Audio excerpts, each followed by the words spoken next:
Hey, good morning or good afternoon, class, whenever you are watching this. I just wanted to send out a last video to kind of recap what we've learned this semester. It's been great having you in class this semester. I hope that you've taken a lot out of this class.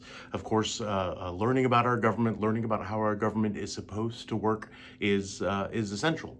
Democracy is hard. This is something that we often forget and we don't tell young people enough. Democracy is hard. It requires participation. We've seen an uptick in both young people and Americans in general participating in our politics. Of course, we've seen our politics get more polarizing, as we talked about a lot throughout the semester. And the answer to that more polarization is not fewer people getting involved, people checking out. That's when it gets worse. We need more people to get involved, more young people to get involved. It's important for you to remember that young people do have political power. You're showing up and talking about issues, even interacting on social media, makes a difference. People see what young people think and what young people want, and you have to remember that we're some older people. When I say we, I'm saying that older people are dependent on younger people getting in the workforce, doing well, being successful in the workforce. And if you don't feel that that is the case, then you should tell people. And again, it requires participation. Democracy requires participation for leaders, for your representatives to know what you think. You need to be telling them. You need to be talking about it. You need to be engaged in the political process. We have a pretty cool anniversary coming up, a very important anniversary, and for some, a very tumultuous anniversary. And that's, of course, the America's 250th anniversary of the Declaration of Independence. This July 4th will be the 250th anniversary of our Declaration of Independence from the monarchy of Great Britain.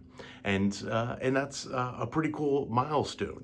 We are the oldest continuously operating democracy, and we've gone through a number of serious situations, to serious challenges to that democracy. Obviously, in those first years of the Articles of Confederation, and then the creation of this compromise constitution. Of course, we fought a civil war in this country. We almost lasted only, less than 100 years, but we endured through that. We've struggled through that. Different populations have struggled to gain their rights, as we ended this semester talking about. And through the 1960s and today, we've had, I would say, the Great Depression, World War II, all of these amazing challenges to our country, and we have endured. And I believe we will continue to endure as long as people continue to participate. So if I can leave you with anything this semester, I'll lead you with three pieces of advice. One, please continue to read. We are moving away from reading.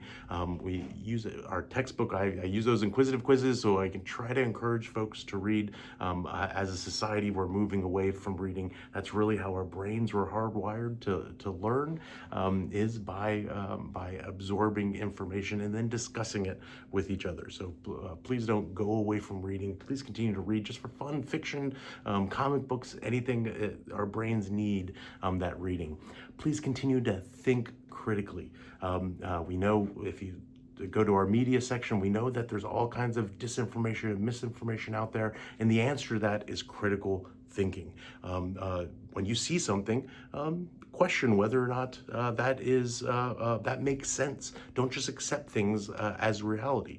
Our brains are meant to challenge the things that we see, and we don't want to just accept what people are telling us, because there are now, in our modern world, there are millions of people trying to tell you what to think, what to do.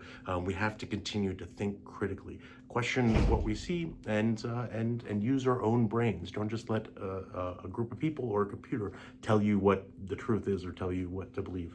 And lastly, I hope you'll vote if you're eligible to, or as soon as you're able to vote. Again, in a democracy, participation is essential. It's a requirement, and if you want your voice to be heard, you need to vote.